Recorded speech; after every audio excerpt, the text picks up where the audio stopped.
Hello everyone and welcome to the second monthly live stream update for the Digital Tolkien Project.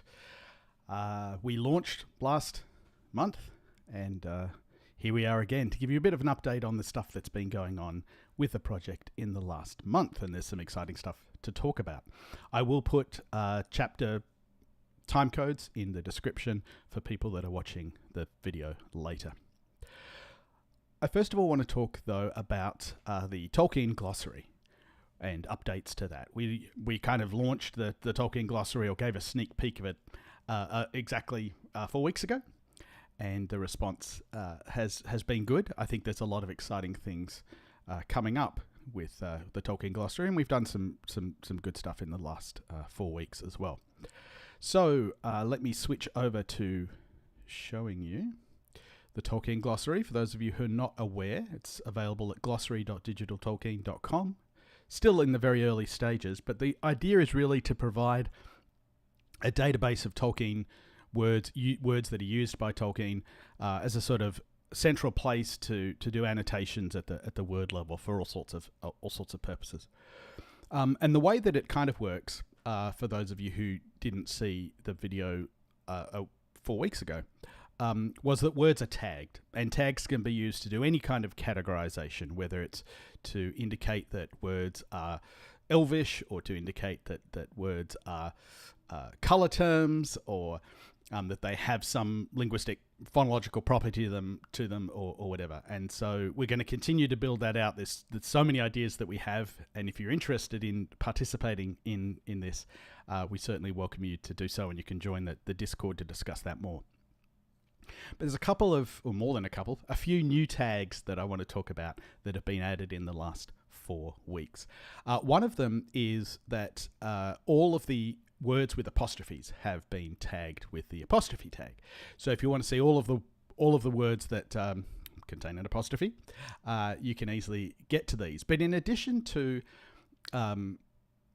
just marking that they have an apostrophe, they've also additionally been tagged with sort of what's going on, what the meaning of the apostrophe is, because the apostrophe in English is used for a variety of different things. Sometimes it's used for contractions, sometimes it's used to mark possession, which is actually historically a kind of contraction, but we don't think of it that way anymore because we don't ever uncontract it. But if you go back to the tags, in addition to the broad apostrophe, we have things like the G dropping tag. So if you want to see a list of all the words where Tolkien drops the G in an ing, you can easily get these, runnin', sneakin', talkin', thinkin', and so on. As well as each type of contraction. For example, we have a contraction NT tag, which shows all of the places where you get not contracted to an N apostrophe T. Similarly, there's an apostrophe S to get the 393 words where you have an apostrophe S. Now, of course, there's an ambiguity in some of these, the apostrophe S notably, because sometimes it can be used to mark possession, sometimes it can be a contraction of is or was or has. And one of the things that we want to do over time is actually disambiguate all of those cases. That's not possible at the moment in the Tolkien Glossary, because we don't have a way of tagging just particular occurrences of a word. That will be coming, and once that's in place, we'll be able to disambiguate a lot of these. So that's the apostrophe tag and the contraction and all of that kind of stuff.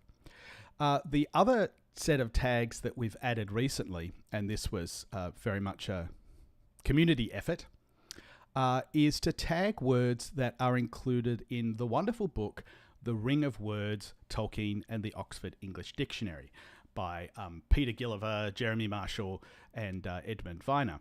And this book, The Ring of Words, is about Tolkien and his work with the New English Dictionary, what became the Oxford English Dictionary, the OED. And part 3 of that book includes a wonderful set of word studies on particularly interesting words in Tolkien. And so a bunch of people in the community went through and added the tags. And so there's now a Ring of Words tag that lists the 114 words that are discussed in the Ring of Words book. So if you're interested in finding out more about the origins of any of these words, I would suggest you check out the Ring of Words. This work was done by Graham, Rory, and Pat. This is another thing we've added to the Tolkien Glossary now, is the ability to see who is responsible for doing the tagging. So this can really be a community effort, and people can get the proper credit for that work. In addition to just generally tagging the words that are in the Ring of Words book, I also went ahead and tagged the words that were not already in the Tolkien Glossary but are mentioned in the word studies in the book.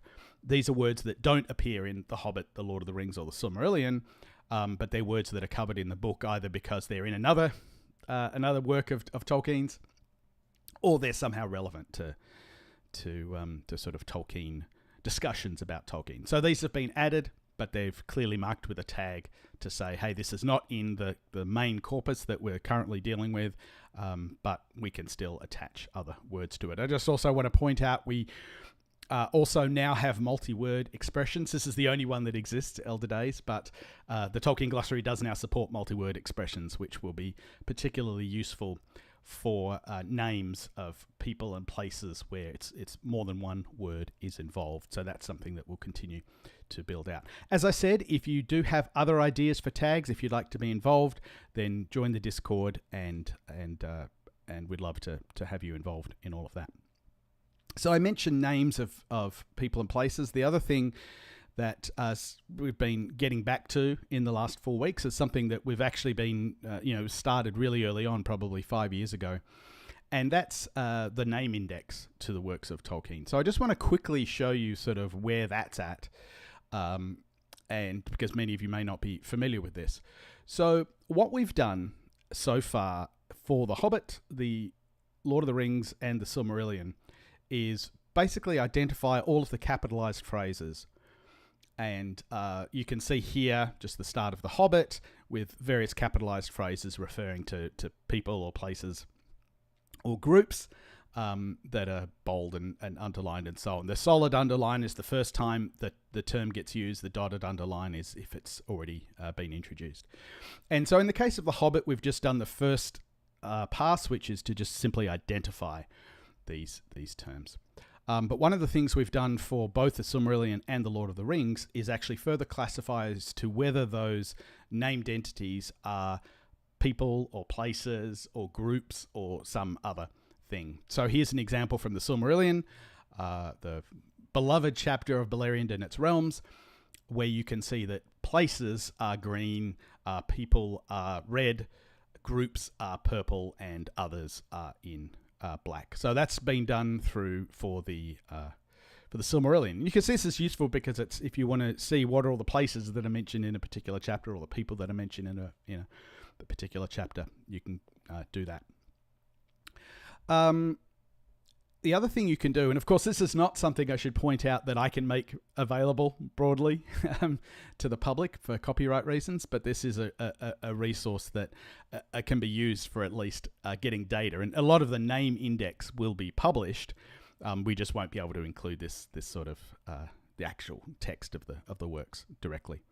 But one thing that is also generated from this is these keyword in context concordances. So you can take a particular word and see exactly where it occurs, what the context is of its appearance in the text.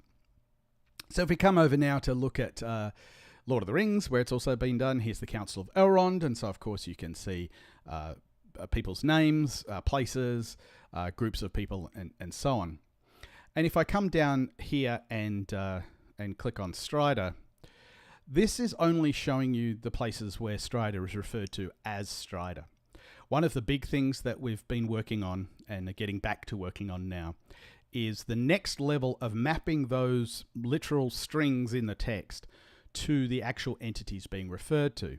So, for example, in the case of Strider, we have a more general entry for Aragorn, and in fact, these are the entities that have been identified so far. We're really just beginning, but Aragorn is named 1,078 times, not necessarily all with the string Aragorn.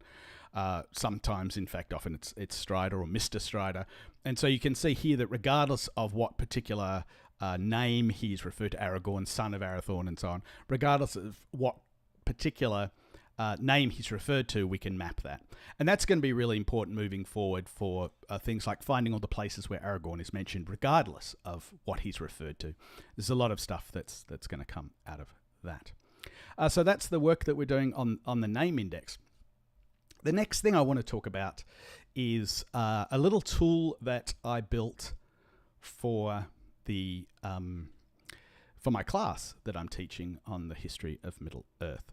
And one of the things that we've been doing in this year-long class, where we take a month for each volume of the history of Middle Earth, is we've been comparing different versions of texts, because that's one of the things you obviously get in History of Middle Earth.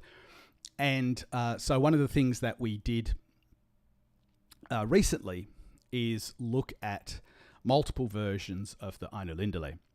And what I'd done in previous classes is hand compared different versions. So on a slide, put up, on the left-hand side, the Ainulindalë B manuscript, and on the right-hand side, the Ainulindalë C manuscript, and sort of manually color-coded it to show differences. But then I thought there really should be tooling around this.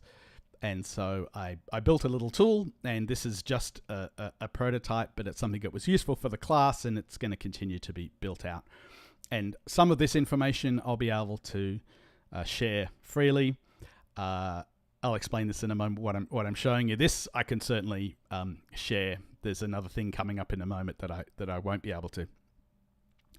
But one of the first things that I wanted to do in terms of being able to show the comparisons between two different versions is to map what part of one version is associated with the other. What's the mapping between the different parts? What paragraph in one maps to what paragraph in the other, and so on. And so the technique that I used to automate that was really just counting shared n-grams. An n-gram is just a contiguous list of n words. So a trigram is 3 words. So you basically you take a text and you work out all the sequences of 3 words that exist in that text. And then you take another text and work out the sequence, all the 3-word sequences in that. And then you simply count how many of those do they have in common. And if you do that at paragraph by paragraph level, which is what I've done here for 2 versions of the Ainulindalë, is you can very, very clearly see what paragraphs map to one another, what paragraphs contain new material, and so on. And so this has the Ainulindalë B manuscript paragraphs are the rows, and then the columns are the paragraphs in the Ainulindalë C manuscript. And so you can see, for example, that paragraph 01 of the B manuscript and paragraph 1 of the C manuscript have 100 trigrams in common. So we can be pretty sure that there's some relationship between those. And you can see it sort of at a broad level as you continue through this, that B and C of the Ainulindalë map pretty closely, paragraph to paragraph, up until about the 10th paragraph. And then there's some interesting sort of swapping around. It looks like 12 might have become 11 and 11 might have become 12, although these aren't particularly high numbers, so there was probably quite a lot of editing. There was obviously some additional material here in 13 and 14, but then we're back to tracking paragraph for paragraph. And then there's a long stretch of paragraphs in Ainulindalë C that are new material before finally at the end sort of catching up. So this is a really interesting way of visualizing how paragraphs in different versions map to one another, and this sort of information I'm going to make broadly available. One extra thing the tool does, which I can't make available, is you can actually click on this and see exactly what the paragraphs are. So in this case, the first paragraph of B and the first paragraph of C, and the shared trigrams are in bold, and the words that are not part of a shared trigram are marked in yellow. So you can clearly see here that the change that was made, the only changes that were made from the B manuscript of the Ainulindalë to the C manuscript of the Ainulindalë was time was changed to aught else was made. So instead of before time, you get before aught else was made. And also grew in unison and harmony was changed to increased in unison and harmony. So that's another thing that we've been working on, is this Ngram tool. And as I said, this sort of summary information will be possible to generate for a wide range of text. So if you have a particular text that you know History of Middle-earth has multiple versions of, let me know, because I'll prioritize ones that people are most interested in seeing, and I can produce this kind of table. Okay, the next thing I want to do is, this is not really Digital Tolkien Project related, but I mentioned in the first month update that I was going to occasionally do this, and that is share some book acquisitions. And I've got a really exciting recent book acquisition that I want to share. And it has to do with Joseph Wright. Joseph Wright was the professor of comparative philology at Oxford University when Tolkien was a student there, and is probably the person most responsible for Tolkien becoming a philologist, specifically a philologist as an academic field. Tolkien was aware of Joseph Wright's work prior to going to Oxford, because he famously acquired, Tolkien that is, a copy of Joseph Wright's primer on the Gothic language, and that was how Tolkien first fell in love with Gothic and with Germanic philology. He ended up studying with Joseph Wright, and Joseph Wright is an incredible, or was an incredible man. I would love to do a video at some point about Joseph Wright. So if that's something you would like to see, let me know, because I would certainly love to do sort of an overview of Joseph Wright's life, because he did have a remarkable, not necessarily rags to riches, but illiteracy to the heights of literacy, maybe you could say, story. And it's really wonderful. But what I want to show you is something that I'm really excited to have bought recently, and I can blame Tom Hillman for letting me know that this had come up for sale. One of Joseph Wright's most important works, probably his sort of magnum opus in many respects, was something called the English Dialect Dictionary. And it was an attempt to capture all of the sort of dialect words, the non-standard words spoken in England in the 18th and 19th centuries. And it's a massive work, 6 volumes, and each volume is huge, as you're about to see, because I have one of the 6 here. I actually bought all 6, and this is really special because not only is it a complete set of the English Dialect Dictionary, but it's a limited edition. Only 150 were made. This is numbered and signed by Joseph Wright. It's so huge, I don't know if I'm going to be able to hold it up to show you the signature, but if I do another video, I can put more effort into it. But I just want to... So this is it here. English Dialect Dictionary. This is volume 6, T to Z. So you can get an idea of how... By the way, this came in 2 boxes weighing a total of 78 pounds. So, this is this is incredible. This is just one of 6. But I'm really, really excited to to have this book. And so, yeah, that's my latest acquisition. So I just want to finish up by giving a bit of an update about how this channel is going, because some of you may be aware that I decided that the way I'm going to do things is have these monthly live streams once a month, hence the term monthly. And but then what I want to do sort of every other fortnight is some video on a particular topic.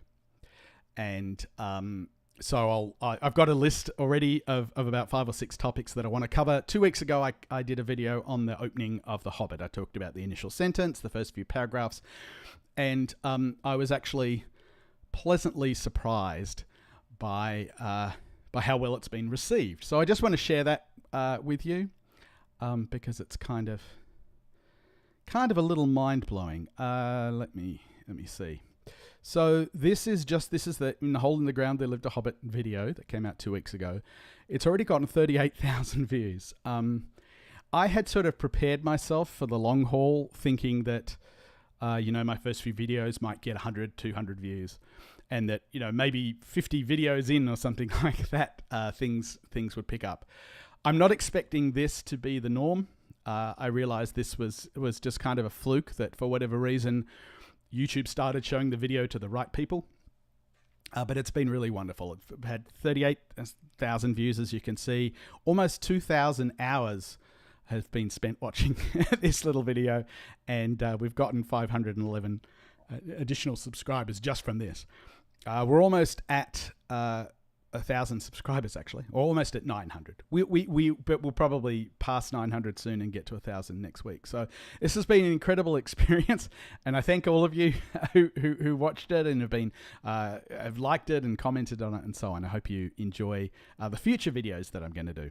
So the next video that I plan to put out in 2 weeks' time is going to be 8 tips on pronouncing Tolkien's Elvish names. It won't be a deep dive into the phonetics and phonology of Tolkien's languages. I could do that video if enough people are interested, but this is really just a quick fun guide to just, you know, basically correcting some of the mistakes that people made, giving tips on how to get those names right if you're interested in doing that. If you do have other things that you would like discussed besides that and Joseph Wright and other things, please let me know. I really want to just make the videos that you're interested in, as long as I've got something to do with Tolkien and preferably some linguistic or you know, computationally analytical aspect to them, something that relates to the Digital Tolkien Project. But anyway, that's it for another update. I haven't really been able to follow the live chat, I'm afraid, but hopefully that's been going well. I need to get better at doing all this streaming thing and multitasking and stuff. It's difficult. Yes, I these have been bowed for quite a while, these shelves. I do need to reorganize something. This is just a fraction of the Tolkien books that I have. I mean, this shelf wouldn't, this bookcase wouldn't even fit my Silmarillions.